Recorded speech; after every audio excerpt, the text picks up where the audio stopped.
I'd like to talk to you today about heart disease. I'm going to talk to you about how the heart works. I'm going to talk to you about the diseases that affect the heart. I'm going to show you some examples of heart diseases. And then I'm going to talk about the technology that we use to make diagnoses, to figure out what's wrong with the heart and to treat the heart. Now, first of all, okay, can everyone see the top? Yes.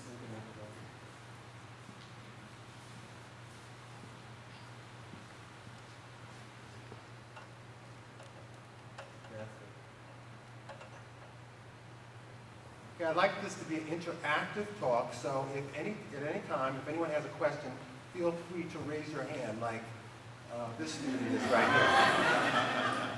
here. Now, actually, you don't have to raise both hands. You can raise just one hand. That would be fine. Now, first, I'd like to tell you a little bit about myself. I was born in 1957 in New York, and I've been a doctor for 27 years now. That's probably twice many of your ages. And I graduated from middle school in 1971. And when I graduated from middle school, I was about 13, and I looked a little like this. So this is when I was about your ages. And from there, I went to high school in New York. I graduated in 1974. And at that time, I looked a little like this. Don't ask me where I got that shirt from. Okay, from there, I went to Columbia University, and I graduated with a degree in engineering in 1978. And at that time, I looked a little like this. The hair is getting shorter, and now I have the glasses. From Columbia, I went to Harvard Medical School, and I graduated in 1983. And at that time, I looked a little like this. The hair is getting shorter, as you can see.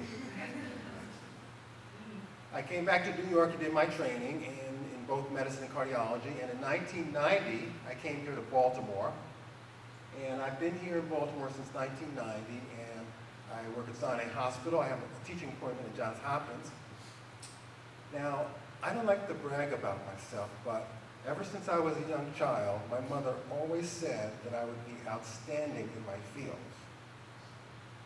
Actually, what she really said is if I didn't behave, she would leave me out sitting in my field. Yeah, I like this hat a little better, don't you think? Okay. Now, at the beginning, I used this word technology. Who could give me a definition of the word technology? Yes? A machine that helps man take care of a job. That's a very good definition. Anyone else have a definition of technology? Yeah, I'm going to give you a little hint. Here we see some examples of technology. Here we see a caveman who had no technology. Let me move over a little bit. This caveman had no technology whatsoever, and here we see this modern day caveman, and he has lots of technology, but he's still not happy, even though he has all this technology. So here you see an airplane, here you see a factory that's polluting our environment, here you see a car, here you see a computer. These are all examples of technology. And the definition, as this young student said, a good definition that I saw, are tools and machines that can be used to solve real-world problems. But unfortunately, a lot of our technology creates problems too, as you can see with this factory creating pollution, and here we're seeing a lot of garbage here. So even though technology can be good, it can be bad. So I'm going to show you some technologies that I think are good that we use to help diagnose problems and to heal people. Now here's an example of technology here. This is a computer animation of the human heart. This is not a real heart. This is an animation. And we as modern doctors, we have a very good understanding of the structure, function, and the diseases that affect the heart. However, that was not the case for thousands of years. For thousands of years, the human heart was a mystery. Now here you see some pictures from some ancient civilizations of the human heart. And these are actually symbols that they drew of the heart. And here you see what looks like a gate with some trumpets here. These things look like pots. Now, why do you think they drew these pictures of the heart instead of actually drawing the heart? Does anyone know? Well, the reason, yes? To show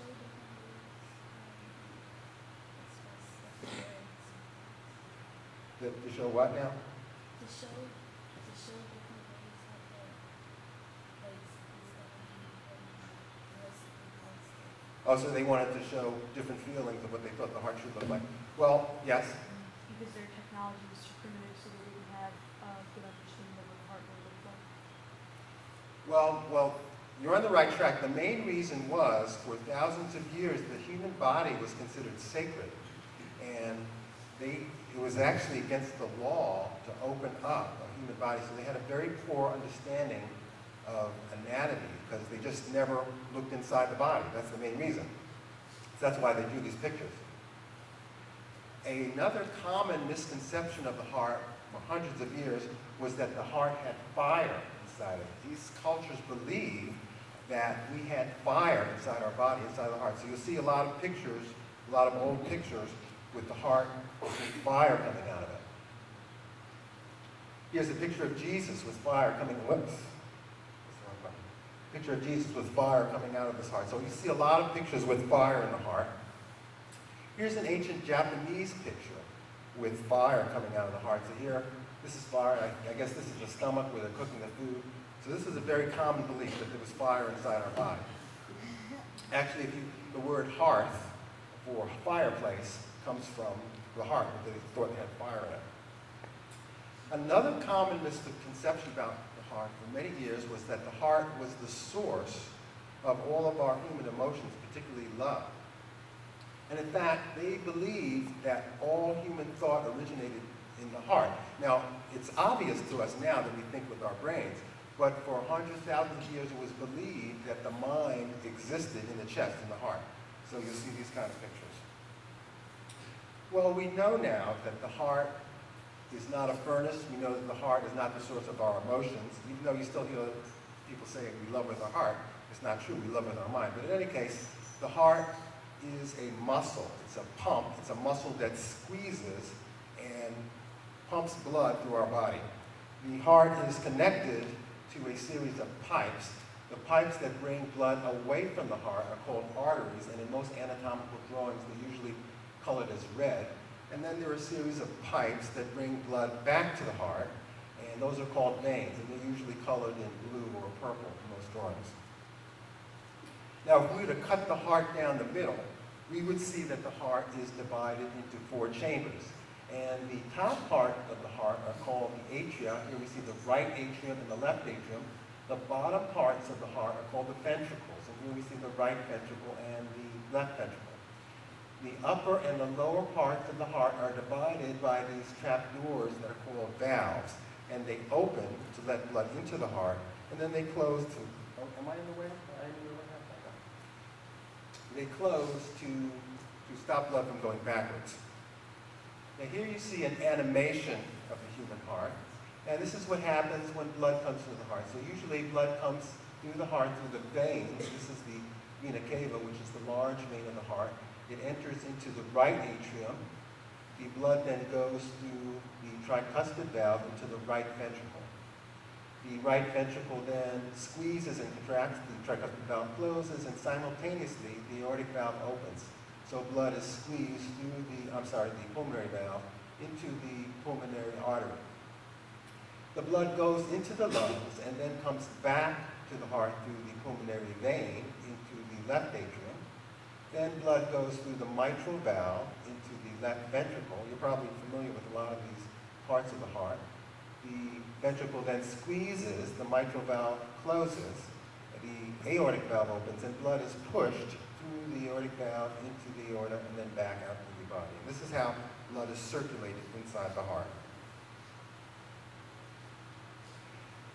Now, one of the first technologies that was developed to evaluate the heart was the stethoscope. And the word stetho means chest, and the word scope means to see. But actually, the stethoscope was developed to hear and to the heart.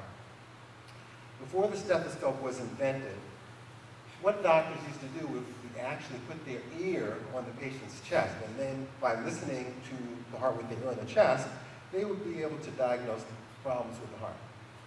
In 1816, a French cardiologist named Linnaeus was a little uncomfortable putting his ear